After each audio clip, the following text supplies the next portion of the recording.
been wearing a hat all day, so I've got some hat here. So I have to bear with me with the hat here. Charging new electric van, so I've got some time to spare so I can make this video. So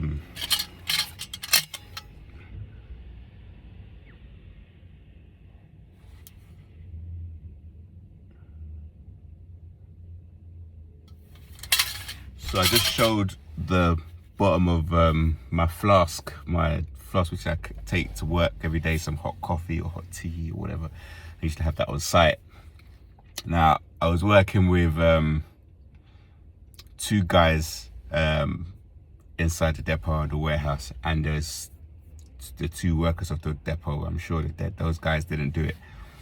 But of the two guys, one of the guys I was working with yesterday, and he's just a flying monkey, like straight up. They're both flying monkeys, the two engineers that I was working with for this kind of like lead narc. There's like two, I suspect there's like three narcs, but there's like two supervisor narcs.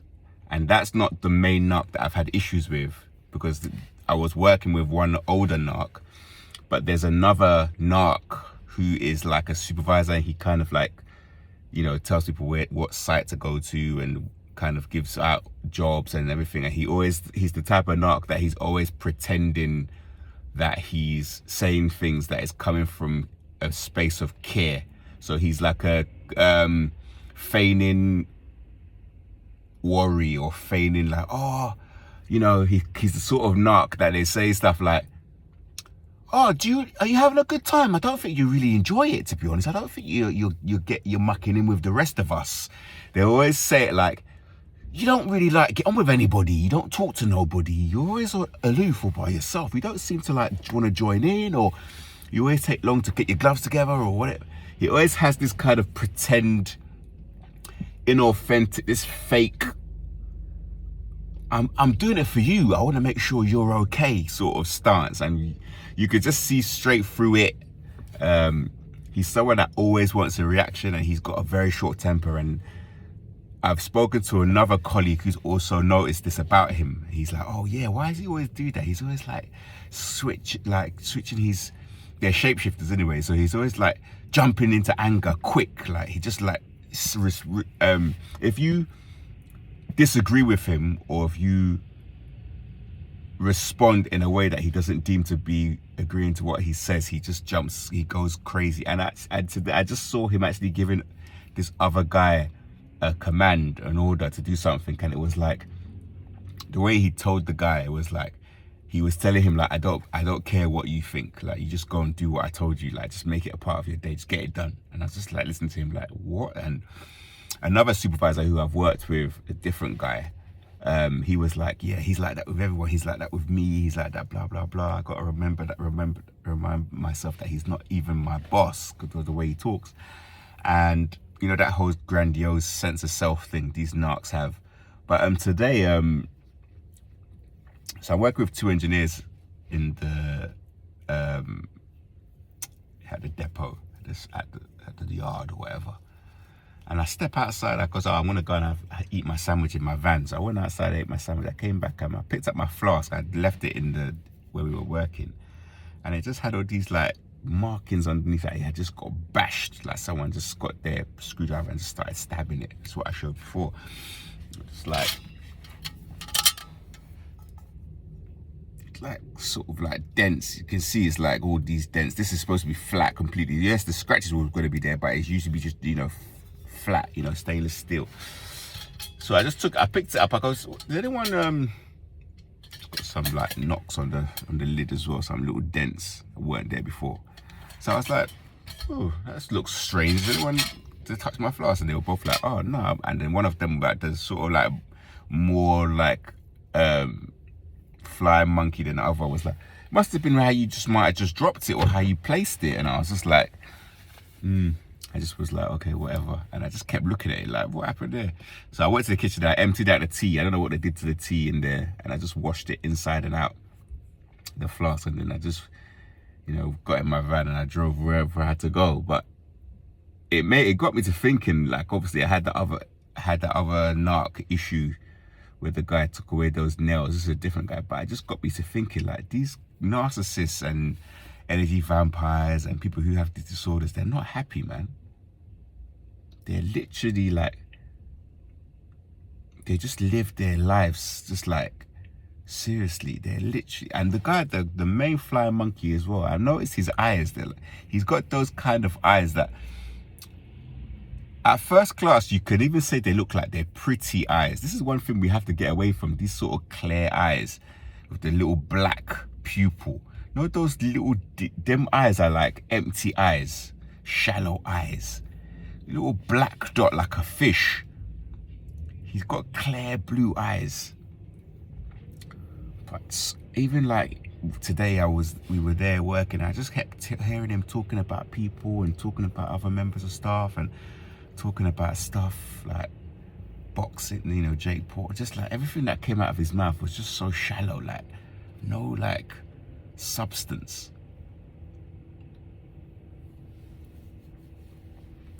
But that floss thing got me to thinking. I wasn't upset. I was, you know, the thing about narcs and these people is like they lure you into this false sense of like comfort.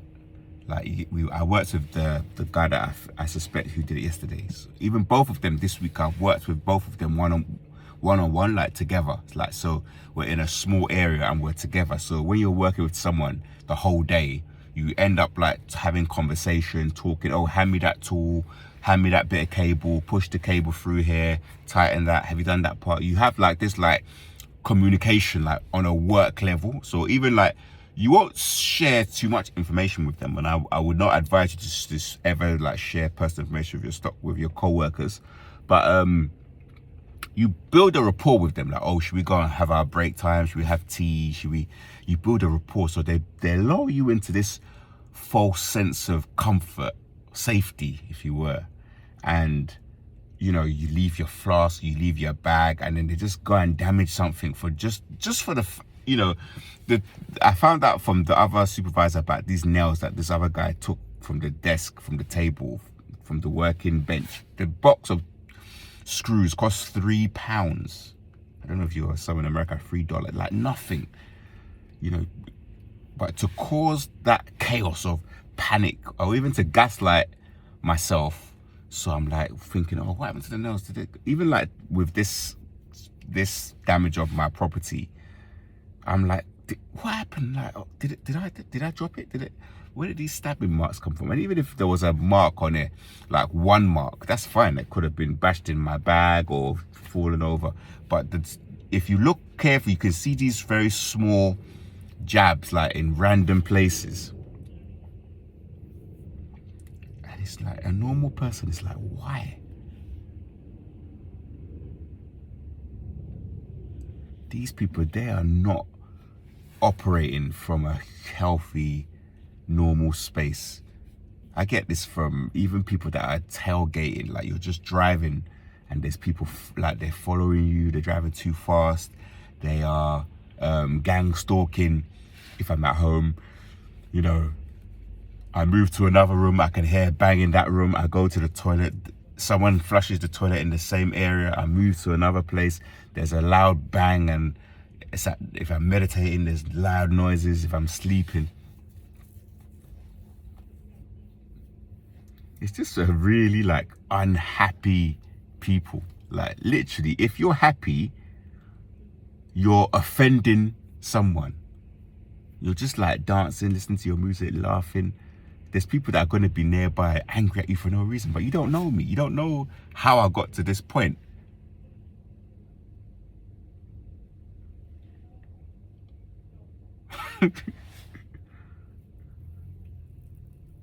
And the one that I think is the main culprit and the main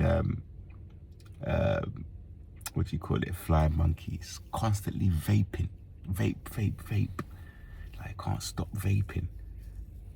They can't stay with themselves. Like narcs can't stay with themselves, man. Even as like codependent, unawakened empaths, we have our vices. Sometimes we can get lost in addictions. Sometimes we can get lost in food, box set series. We can get lost in all these like external things. But as you start becoming awakened, you start kind of trying to slow down and you try to like improve. That doesn't mean we'll never make mistakes, but we're trying our best to take each day as it comes, getting into our physical exercise, getting into nature, getting into our sort of meditation, and we're trying to do things. They're always just there, watching, prowling on us, yeah, hoping we make mistakes. And actual, I went into a site actually recently, and the narc guy that they're flying monkeys for, the supervisor guy who always has a short temper, he was sat in his van and he was just like watching me driving, because it was like a weird, like it was off the road, so you have to like be very precise with your steering when you drive your car in. And he was just like watching, just hoping one of my tires would slip or something would be wrong, or you could hit one of these like bollards. And then he comes like, "You all right, man? You all right? How you doing, man?" Puts on a mask, like he's so happy to see you. And oh, you know, they do this checklist thing every month to make sure everyone's got the right tools and equipment. He's making sure, "Oh, have you got that? Oh yeah, I can get you one. Oh, you need that? You got that?" And all the deep down, he's like thinking, "Die, die, die, kill, kill, kill, murder, murder, murder." Like he's just like, and you can just sense it as well. It's just like you could sense the kind of like phoniness of these people, the like fake. Yeah, but I want to jump on and just discuss that, man. It's like when I washed my thing, I put the floss is still fine. It's like all of these events, they're supposed to make us like scared or worried, or like low vibes like them, but we have to just remember that don't let their actions affect us. And this is to myself as much as anyone, like just to keep moving forward in a positive way. And yeah, just like enjoy yourself, because their whole thing is to like take us off our path. Like, because when we're stressed, when we're angry, when we're like worried, we can't really have that mind to create things and manifest. And that's what they don't want us to do. They don't want us to come into our true power. But when you awaken, man, you have to know these people, they're not powerful, man. They need to gang up. And both of them were like, "Oh, I don't know." And I know for a fact this is what the people who work in the depot, in the yard, in the storeroom, they just, yeah, they damage things for no reason, man. They're not happy people. They're not happy. They don't mind their own business. They're literally, so yeah, man, keep going, man. Trust me, man. Another thing also is like, before I go, they were talking about this procedure in our industry where you have to get this card and get signed off, and how there's people that are not getting signed off. And everything they were talking about in terms of the technical part, I know, and I'm already there. So it's like, sometimes they sabotage you to slow your progress, knowing that you know that you're already like beyond what they could ever be.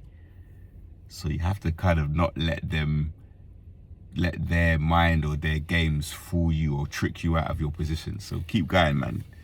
Chances are like you're way beyond them and they know it, and they're just trying to like make you believe you're not, like ruin your self-esteem. All right, good boy.